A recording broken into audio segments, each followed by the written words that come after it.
بسم اللہ الرحمن الرحیم، اللہم صلی وسلم علی نبینا محمد۔ سلام پھیرنے سے پہلے نبی کریم صلی اللہ علیہ وآلہ وسلم نے جو مسنون دعائیں سکھائی ہیں ان میں سے 2 دعائیں یہ ہیں۔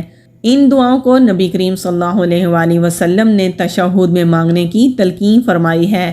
اللہم انی اعوذ بک من عذاب القبر ومن عذاب جہنم ومن فتنة المحیا والممات ومن شر فتنة المسیح الدجال۔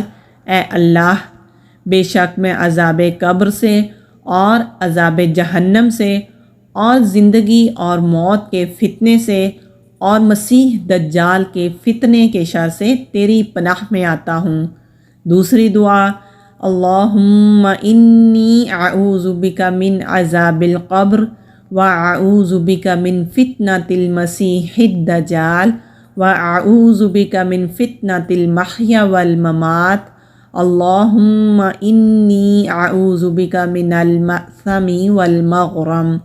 اے اللہ، بلا شبہ میں عذاب قبر سے تیری پناہ میں آتا ہوں اور مسیح دجال کے فتنے سے تیری پناہ میں آتا ہوں اور زندگی اور موت کے فتنے سے تیری پناہ میں آتا ہوں۔